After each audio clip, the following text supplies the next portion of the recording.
પંચાયત સમાચાર 24 માં આપનું સ્વાગત છે। દાહોદ જિલ્લામાં વાતાવરણમાં અચાનક પલટો, સંજેલી અને ઝાલોદ પંથકમાં ભારે પવન સાથે વરસાદ ખાબક્યો।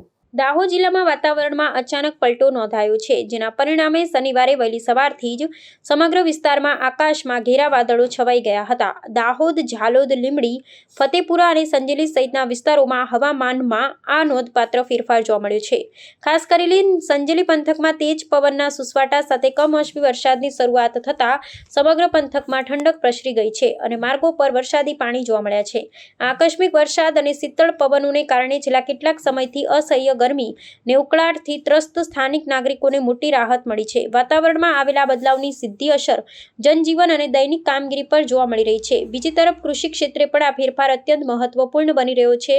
ચોમાસા પૂર્વેના વરસાદથી ખેડૂતોમાં આગામી ખરીફ પાકની વાવણી ને કૃષિ કામગીરી અંગે ઉત્સુકતા ને આશાનો નવો સંચાર થયો છે। હવામાન વિભાગ દ્વારા અગાઉથી જ પ્રી મોન્સૂન એક્ટિવિટીના ભાગરૂપે રાજ્યના કેટલાક ભાગોમાં પવન અને ગાજવીજ સાથે વરસાદ પડવાની આગાહી કરવામાં આવી હતી, જે દાહોદ પંથકમાં યથાર્થ સાબિત થઈ છે।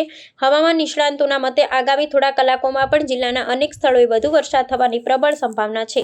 આ બદલાતા મિજાજ વચ્ચે સ્થાનિક તંત્રએ નાગરિકોને ભારે પવન કે વીજળી પડવાની સંભવિત સ્થિતિમાં સુરક્ષિત અને સાવચેત રહેવા અનુરોધ કર્યો છે।